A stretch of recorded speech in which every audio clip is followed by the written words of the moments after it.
महाभारत का युद्ध एक ऐसा संग्राम जो धर्म और अधर्म के बीच लड़ा गया। लेकिन इस महायुद्ध के पहले ही दिन दुर्योधन की एक आज्ञा पूरे युद्ध के भविष्य को तय कर सकती थी। वह आज्ञा थी भीष्ममेवाभिरक्षन्तु भवन्तः सर्वे इवे ही। आखिर दुर्योधन ने यह आदेश क्यों दिया? क्या वह भीष्म पितामह को बचाना चाहता था या इसके पीछे कोई और गहरी रणनीति थी?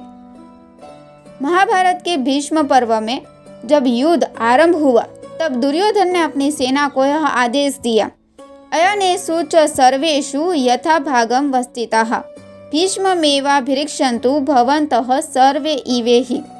अर्थात दुर्योधन ने अपनी सेना को कहा, हे योद्धाओं, आप सभी अपने अपने मोर्चों पर अडिग रहकर पितामह भीष्म की रक्षा करें।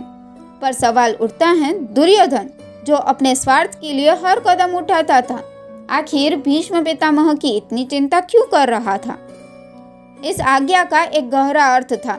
दुर्योधन को मालूम था कि भीष्म पितामह जब तक युद्ध में अडिग हैं तब तक कौरव सेना को कोई और हरा नहीं सकता। लेकिन भीष्म जी ने स्वयं कहा था कि वे शिखंडी पर अस्त्र नहीं उठाएंगे क्योंकि वह पूर्व जन्म में एक स्त्री था।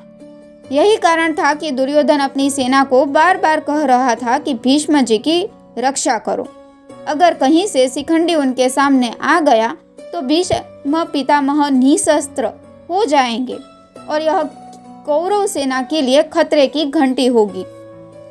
लेकिन यहाँ एक और महत्वपूर्ण बात सामने आती है, द्रोणाचार्य की चुप्पी। जब दुर्योधन ने यह आज्ञा दी तब द्रोणाचार्य ने कुछ नहीं कहा। दुर्योधन को चिंता हुई कि कहीं उनकी मानसिक स्थिति पर असर न पड़े।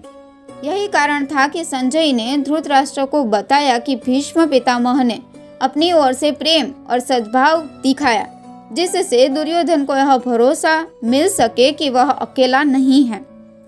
तो दोस्तों, दुर्योधन की यह आज्ञा सिर्फ भीष्म पितामह की रक्षा के लिए नहीं थी, बल्कि यह उसकी खुद की सुरक्षा और कौरवों की विजय की योजना थी। लेकिन क्या यह योजना सफल हुई? क्या कौरव सेना भीष्म पितामह को बचा पाए? अगर आपको यह वीडियो पसंद आया हो तो इसे लाइक करें, कमेंट में अपनी राय दें और इस तरह के और रहस्यों को जानने के लिए हमारी चैनल को सब्सक्राइब करें।